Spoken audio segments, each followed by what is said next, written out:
This is Radio TV Phono Nut. What you see is a Hamilton classroom record player from the 1980s. We're not going to repair this today. That's already been done in a previous video. This record player has found a new home and it needs to be sent to its new home. So I thought, given all of the problems that a lot of people have had with receiving record players and radios and such that were not packed well, that I'd make a video on how to properly pack something like this. You might remember about a year ago that I made a video of a Caliphone record player that I received from an eBay seller, and they were just totally careless. Threw the record player in an oversized box, no packing material, nothing, and the record player was damaged. So that's the first thing you don't want to do. You don't want to just throw something like this in a box and tape it up, because chances are it's not going to make it. I mean, yes, I know shipping is expensive. Yes, I know it takes time to pack stuff right, but if you're not willing to take the proper time to do it right, then you shouldn't be selling stuff on eBay at all. Or perhaps you should limit the number of items that you have up for sale at any given time. Don't list 500 items at the same time.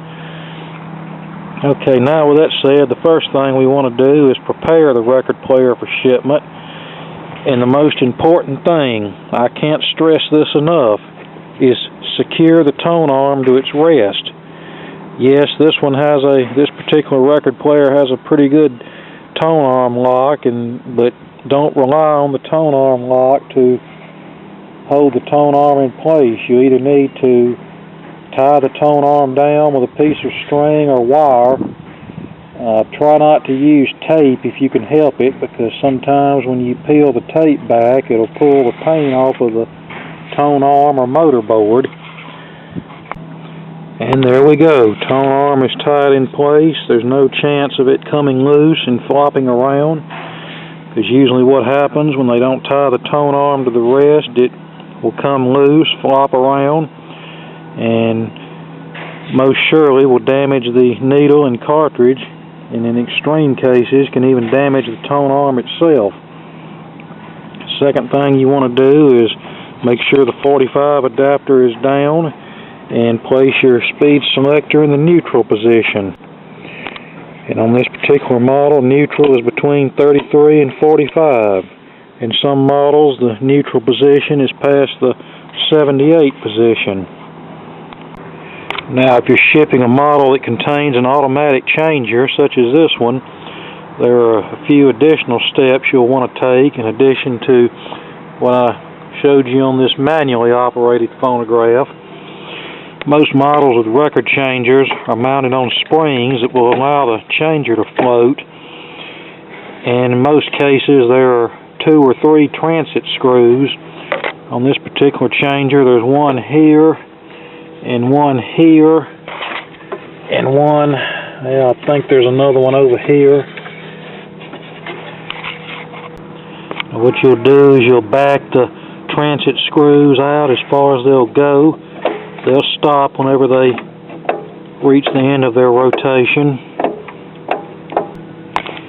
And as you can see, I have both transit screws backed out all the way. This model only had 2. I was thinking it had 3, but it really doesn't matter. But now you can see the changer is locked to the motor board. It's not allowed to float, and that'll prevent the changer from bouncing around in shipping.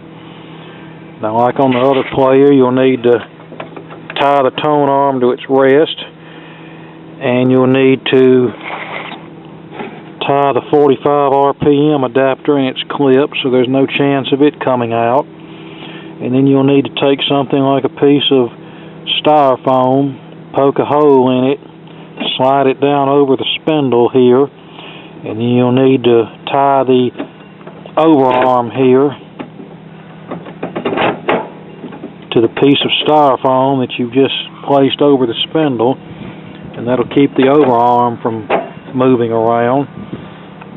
And lastly, just to be on the safe side, you'll need to fill this entire compartment with some type of packing material besides packing peanuts. I don't like to use packing peanuts anywhere near a record playing mechanism because the packing peanuts have a way of getting inside of the mechanism, and it can be a real pain in the butt to get out, especially if you're sending the record player to somebody who does not know how to service one, as in you're sending it to someone to plug and play, so to speak. You don't want any packing peanuts getting bound up in the mechanism and causing problems.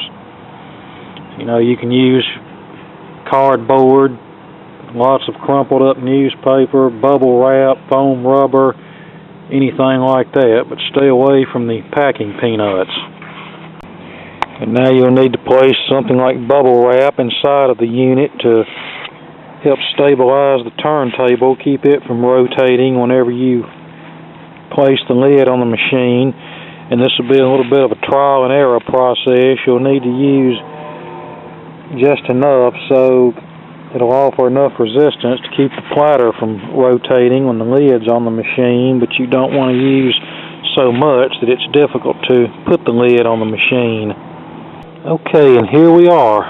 So we'll just shove all the packing material out of the way and the lid will close, and there's just enough resistance to protect the turntable platter and everything else that's inside under the lid here. Okay, there you go. It's all ready to be placed in a container. Now let me take a moment to say that oftentimes I see on eBay and various places where the shipping is extremely high, and then when I'll question the seller on it, I'll get an excuse like, well, you know, boxes and packing material cost money. Well, yes, they do, but there's no rule saying that you have to go out and buy all new bubble wrap and packing material. In fact, many moons ago, whenever I was selling a lot of stuff on eBay, I don't do that anymore, but that's another story. I rarely ever bought new boxes and packing materials.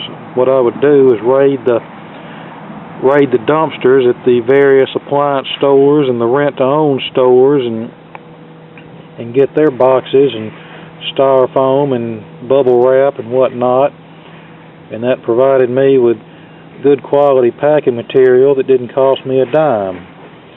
You know, just as long as the box and the materials haven't been wet or severely torn up, they'll work just fine for what you want to do with it. You know, there's no need in going to Office Max or wherever and paying 10 fortunes for packing material.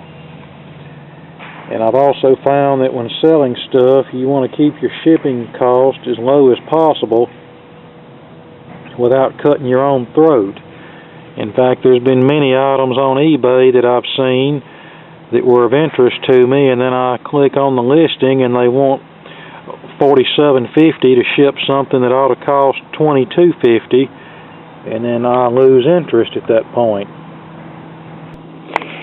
And another reason for placing the packing material under the lid here to secure the turntable, I forgot to mention this, is on the turntable there will be a little E-clip to hold the platter to the spindle.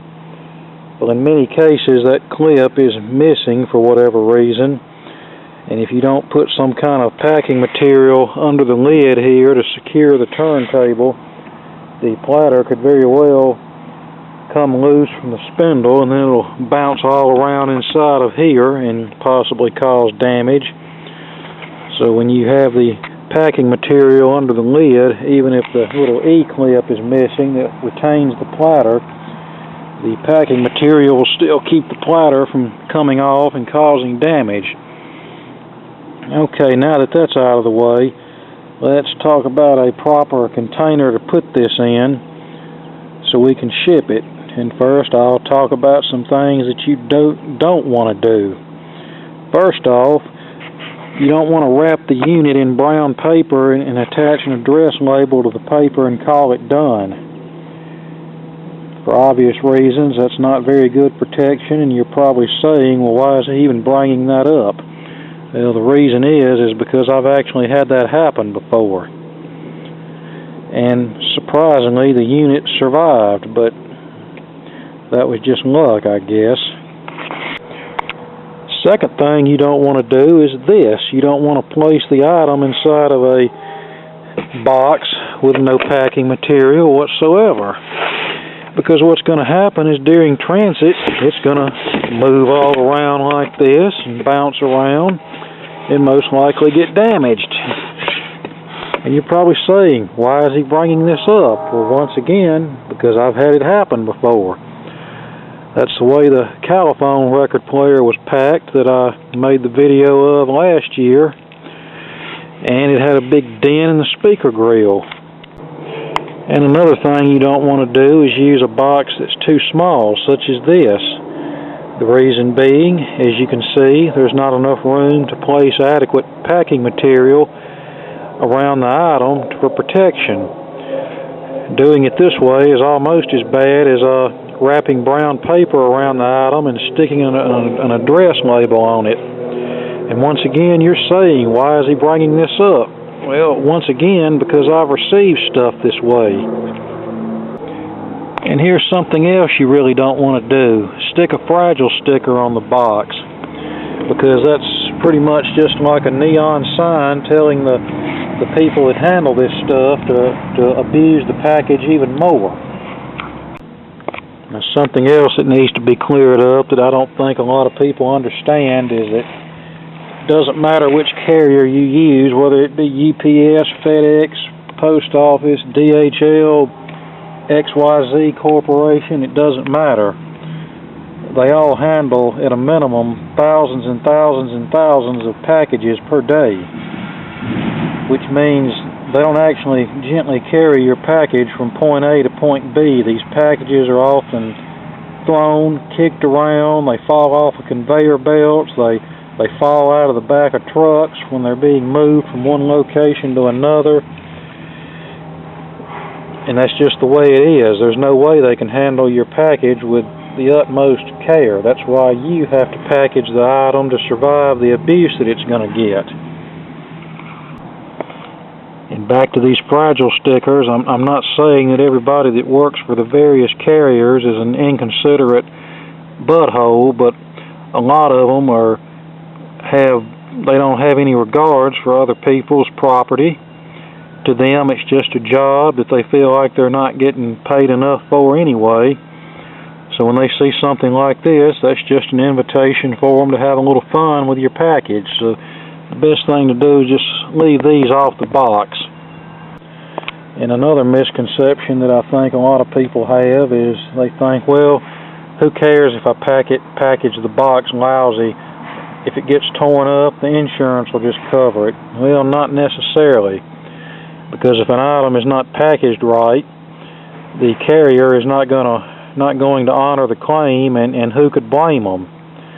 And when that happens, guess whose pocket it's going to come out of? It's going to come out of your pocket, because you were careless and didn't package the item right in the first place.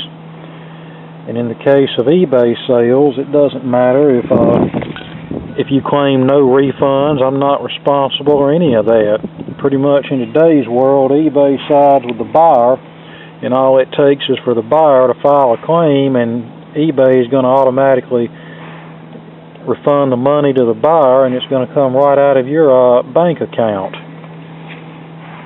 So the best thing to do to save everybody the hassle is just use a little common sense when you're packing this stuff, and package it to survive a nuclear blast.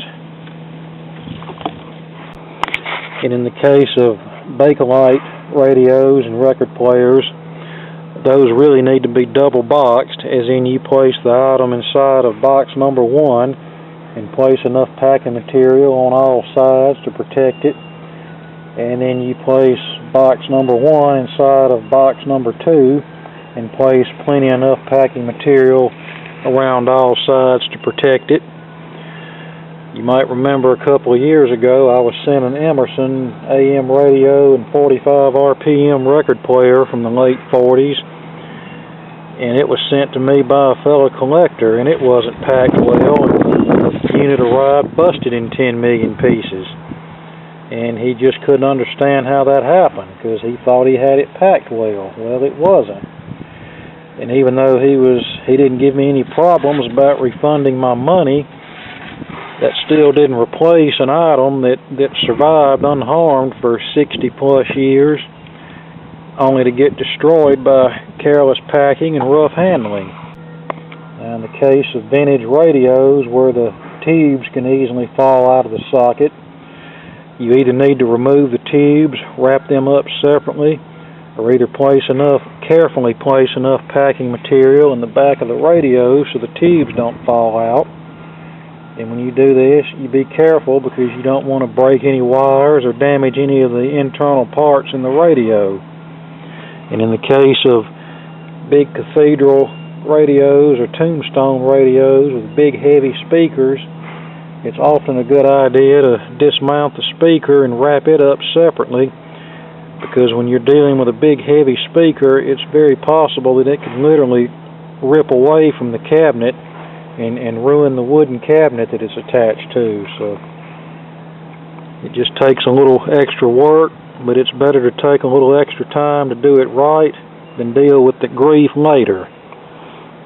And as you can see, we have our styrofoam sheets lining the bottom of the box, and a piece of heavy-duty bubble wrap here just for added security. And we'll do basically the same thing to the remaining sides, and then we'll tape the box up and it'll be ready to go. Okay, here we go. It's not the prettiest sight in the world, but it gets the job done. We have it secure on all sides except the top here, and I'll take care of that in a moment. But everything else is secure and nice and cushy, or not really cushy, but cushy enough that the box can take a blow and it won't likely damage this. And I decided to wrap the unit in plastic, not so much for protection, but to keep any of these little pieces of styrofoam that might be floating around from getting stuck to the case, because sometimes it can be a pain in the butt to get off. And now we have our padding on top to protect that end of the box, so now we'll just securely tape it shut and it'll be ready to go. Again, not the prettiest sight in the world, but effective nonetheless. Okay, there we are, all boxed up and ready to go. It just needs a label and it'll be ready to take to FedEx. And one other thing, when you tape these up, use a good quality tape. Don't use cheap crap, because these packages are exposed to all sorts of climate conditions and you don't want the tape coming loose on you. So yep, it's packed good enough should withstand at least a 6-foot drop, which is what they recommend. And it should stand all sorts of other abuse. So there you go. Now you know how to properly pack a record player so it will get to me or whoever in one piece and not torn up.